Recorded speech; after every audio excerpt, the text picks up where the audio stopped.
नमस्कार। दोपहर समाचार में आपका स्वागत है।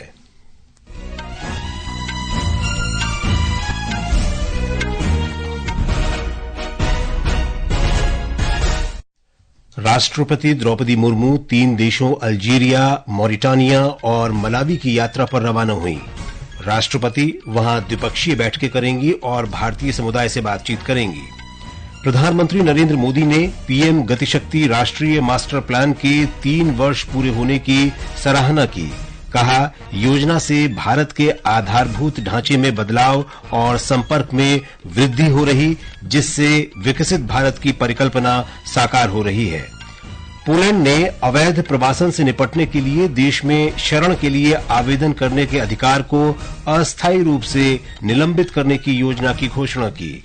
टेबल टेनिस में आहिका मुखर्जी और सुतीर्था मुखर्जी की भारतीय जोड़ी ने कजाकिस्तान में एशियाई चैंपियनशिप में महिला युगल में कांस्य पदक जीतकर इतिहास रचा और शारजाह में महिला 2020 क्रिकेट विश्व कप के सेमीफाइनल में आज शाम भारत का मुकाबला ऑस्ट्रेलिया से होगा।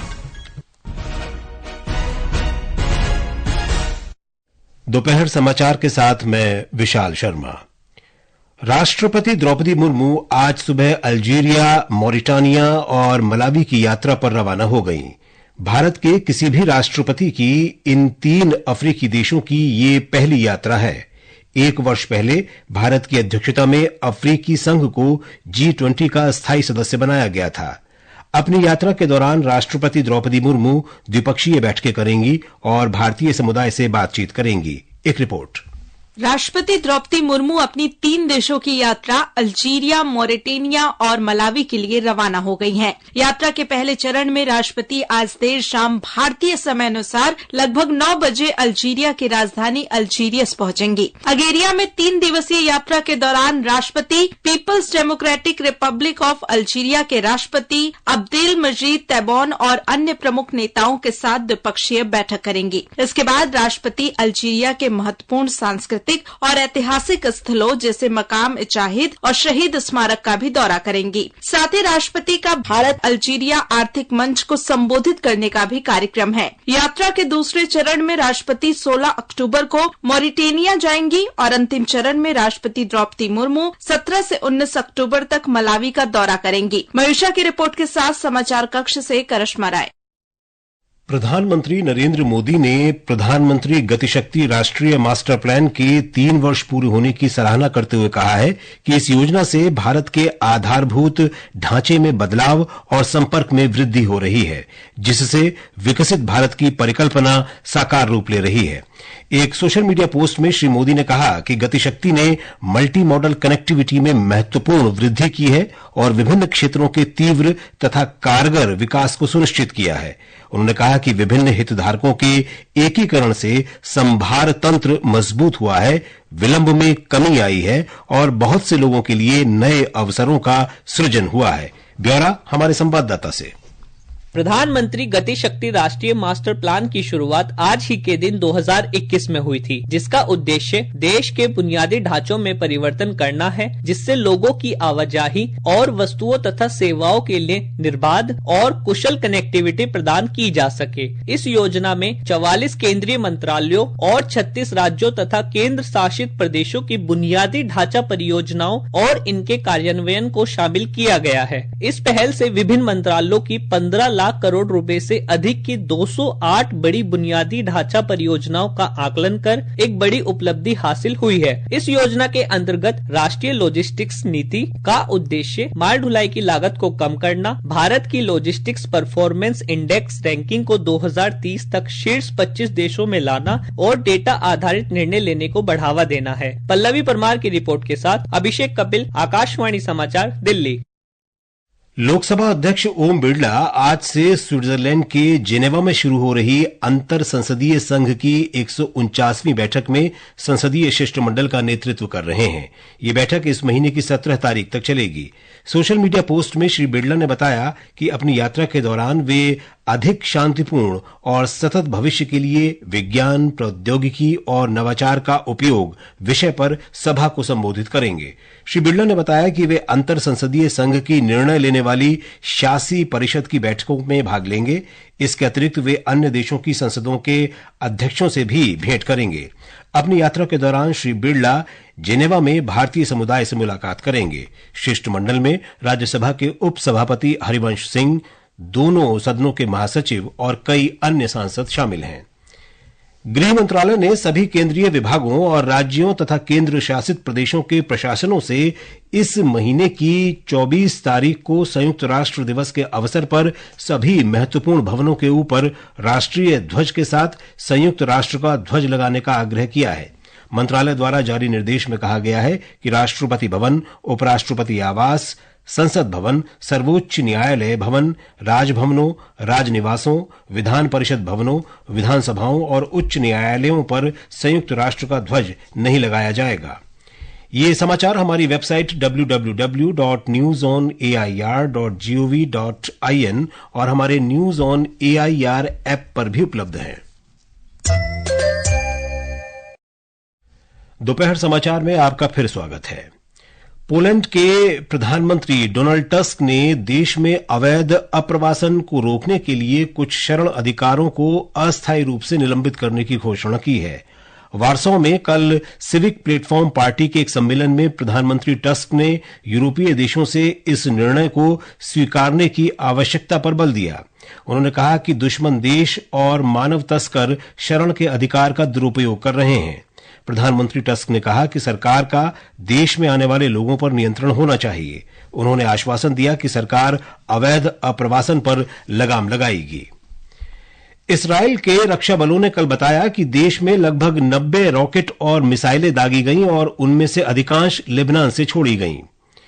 कुछ मिसाइलें हाइफा खाड़ी को निशाना बनाकर छोड़ी गई थीं, जिसमें हाइफा और अक्को बंदरगाह शहर भी शामिल थे, जबकि अन्य मिसाइलों ने गैलीली क्षेत्र को निशाना बनाया। इजरायली सेना के अनुसार किसी के हताहत होने की सूचना नहीं है। दूसरी ओर लेबनान के स्वास्थ्य मंत्रालय के अनुसार पिछले महीने इस्राएल द्वारा लेबनान पर हमले बढ़ाए जाने के बाद से कम 1645 लोग मारे गए हैं। पाकिस्तान में पंजाब सरकार ने रावलपिंडी में कानून व्यवस्था बनाए रखने के लिए 17 अक्टूबर तक धारा 144 लगा दी है। ये निर्णय राजधानी इस्लामाबाद में 15 और 16 अक्टूबर को शंघाई सहयोग संगठन के प्रस्तावित सम्मेलन को देखते हुए लिया गया है। सम्मेलन को देखते हुए इस्लामाबाद में सेना की तैनाती की गई है। रावलपिंडी और इस्लामाबाद में विवाह भवन, रेस्तरां और कैफे 5 दिन के लिए बंद कर दिए गए हैं। विदेश मंत्री सुब्रमण्यम जयशंकर इस सम्मेलन में भाग लेने के लिए इस्लामाबाद जाएंगे। ये समाचार आकाशवाणी से प्रसारित किए जा रहे हैं। ताजा समाचार जानने के लिए आप हमारे social media handle @AIR News Hindi को फॉलो कर सकते हैं। और अब खेल खबरों के साथ हैं सरफिरोजी।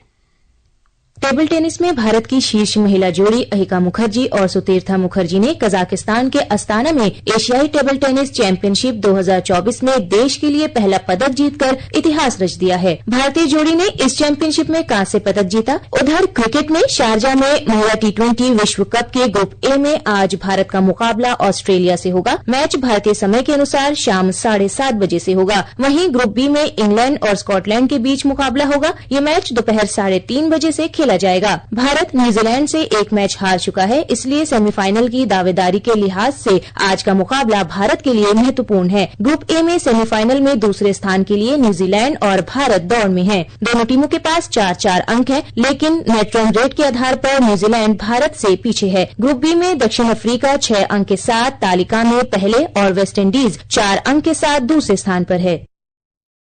पश्चिम बंगाल में दुर्गा पूजा के समापन के बाद आज विजयदशमी पर मूर्तियों का विसर्जन शुरू हो गया है। कल भी कुछ घरेलू पूजा की मूर्तियों का विसर्जन किया गया था। प्रशासन ने विसर्जन के लिए महत्वपूर्ण नदियों और तालाबों के घाटों पर सुरक्षा के पर्याप्त प्रबंध किए हैं।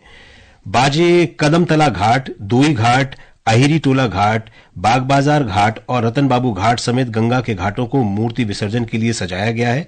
किसी भी अनहोनी को रोकने के लिए नदी यातायात पुलिस इलाके में गश्त कर रही है। पश्चिम बंगाल में इच्छामती नदी पर भारत बांग्लादेश संयुक्त विसर्जन कार्यक्रम देखने के लिए उत्तर 24 परगना के टाकी में लोगों की भीड़ उमड़ पड़ी। इसके अलावा कानून और व्यवस्था की स्थिति बनाए रखने के लिए सीमा सुरक्षा बल बीएसएफ और बीजीबी पुलिस को तैनात किया गया है। हालांकि कोलकाता जाने वाले पूजा पंडालों की बड़ी संख्या में मूर्तियों का विसर्जन कार्निवल में भाग लेने के बाद मंगलवार को किया जाएगा। उधर असम में भी आज मां दुर्गा की मूर्तियों का विसर्जन किया जा रहा है। जिला प्रशासन ने विसर्जन के लिए दिशा निर्देश जारी किए हैं। मां दुर्गा को विदा करने के लिए बड़ी संख्या में श्रद्धालु आज पूजा पंडालों में पहुंचे। गुवाहाटी शहर में ब्रह्मपुत्र नदी में उत्साह के साथ मूर्तियों का विसर्जन किया जा रहा है। हिमाचल के कुल्लू में अंतर्राष्ट्रीय दशहरा समारोह आज से शुरू हो रहा है। भगवान रघुनाथ की विशाल रथ यात्रा के साथ एक सप्ताह तक चलने वाले कुल्लू दशहरे की औपचारिक शुरुआत होगी। हमारे संवाददाता ने बताया है कि ये यात्रा शाम लगभग 4 बजे शुरू होगी।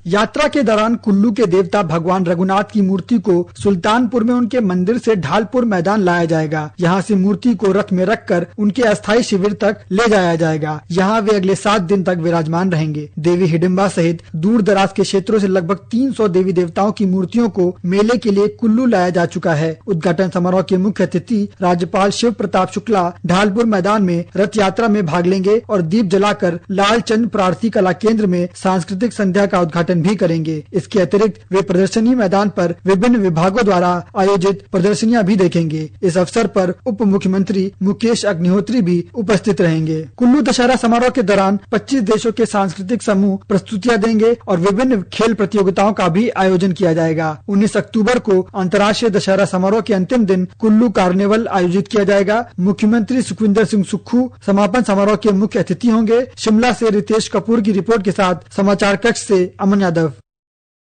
केरल में आज विद्यारंभम उत्सव मनाया जा रहा है। इसे औपचारिक शिक्षा की ओर पहला कदम माना जाता है। इस अवसर पर नृत्य और संगीत शिक्षा की भी शुरुआत होती है।